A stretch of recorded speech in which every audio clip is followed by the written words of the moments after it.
महाभारत का युद्ध खत्म हो चुका था, समाप्त हो चुका था। कुरुक्षेत्र में हाथी गर्जना और बाणों की बौछार बंद हो चुकी थी। चारों तरफ शांति हो चुकी थी। महाभारत के कुछ सालों बाद भगवान श्री कृष्ण अपने परम धाम को वापस लौट रहे थे। अर्जुन को बहुत सी बातें बताएं। वही बात आ करके अर्जुन ने युधिष्ठिर को जब बताया तो युधिष्ठिर भी समझ गए कि यहाँ से अब उनका जाना निश्चित हो चुका है। किसी चीज को जरूरत से ज्यादा रहना सृष्टि के संतुलन को बिगाड़ती है। इसलिए युधिष्ठिर भी चलने के लिए अपने भाइयों से कहते हैं।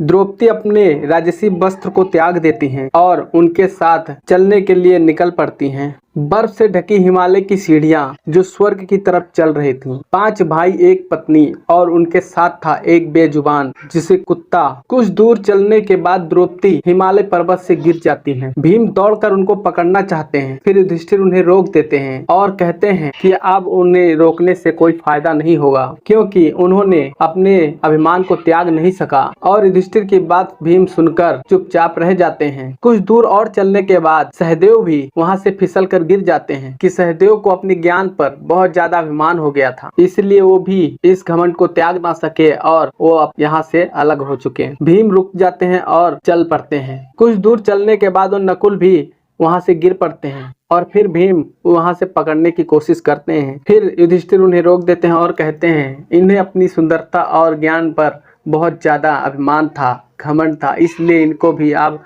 नहीं रोका जा सकता। फिर कुछ चलने के बाद अर्जुन भी फिसल जाते हैं और अर्जुन जब गिर जाते हैं तब भीम पूछते हैं अब इनका क्या दोष था। तब युधिष्ठिर कहते हैं कि इनका यही अभिमान था कि ये अपने आप को सर्वश्रेष्ठ धनुर्धर समझते थे। श्रेष्ठ इस दुनिया में कुछ नहीं है, सिवा धर्म के कोई श्रेष्ठ नहीं है। अब भीम सोच रहे थे कि हमने ये जो युद्ध लड़ा ये धर्म था या अधर्म, लेकिन ये धर्म की तरफ थे, इसीलिए इन्हें विजय प्राप्त हुआ था। आप चलते चलते भीम भी धंस जाते हैं एक दलदल में। जब भीम भी दलदल में फंस जाते हैं तब साथ में देखते हैं कि वो कुत्ता भी था, वो भी दलदल में धंस जाता है। तब युधिष्ठिर के पास 2 ऑप्शन होते हैं, या तो कुत्ते को बचाएं या फिर भ्राता भीम को।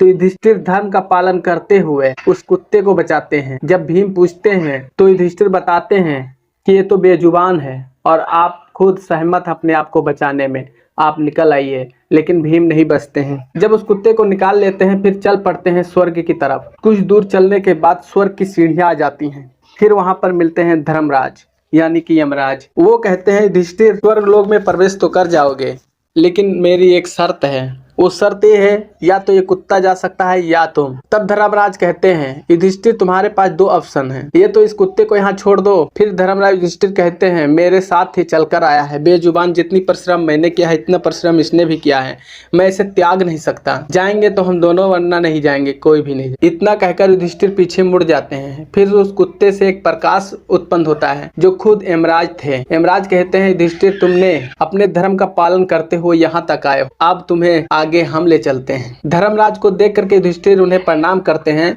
और उन्हें ले जाते हैं। अब उन्हें एक सजा मिलता है, जो कहते हैं ना कि नर्क स्वर्ग में एक सजा मिलती है, वो सजा उन्हें मिलना था। जब युधिष्ठिर स्वर्ग में प्रवेश करते हैं तो उन्हें पहले नर्क का दर्शन कराया जाता है, जहाँ चारों भाइयों को दंडित किया जाता है। द्रौपदी को भी दंड मिलता है। ये देखकर युधिष्ठिर कहते हैं आखिर हमने ऐसा क्या किया है। युधिष्ठिर को सारी बातें धर्मराज बताते हैं और कहते हैं कि तुम्हारा एक ही भूल था, ये सजा तुम्हारे भाइयों को नहीं मिल रहा था, ये तुम्हें ही मिल रहा था, क्योंकि तुमने ही एक छोटी गलती की थी, एक छोटा झूठ बोला था जो आधा सच और आधा झूठ था। जब गुरु द्रोणक का वध करना था, झूठ और आधा सच बोला था कि असुधामा मारा गया, उसी आधे सत्य को युधिष्ठिर को ये सजा मिला है और बाकी भाई सभी स्वर्ग में हैं। जब युधिष्ठिर वहां पहुंचते हैं और देखते हैं 100 के 100 दुर्योधन और 5 भाई ये और कर्ण सभी 6 भाई मिलते हैं। तब वहां पर भगवान श्री कृष्ण भी आते हैं और कहते हैं कि यही 106 भाई एक साथ पृथ्वी पर होते तो वहां भी स्वर्ग होता। और यहीं पर आज की वाणी को हम खत्म करते हैं, आज की कहानी को हम खत्म करते हैं। वीडियो को देखने के लिए धन्यवाद। वीडियो पसंद आता है तो वीडियो को देखने के लिए चैनल को सब्सक्राइब कर लीजिए, साथ ही बेल आइकन कॉल पर सेट कर लीजिए। धन्यवाद।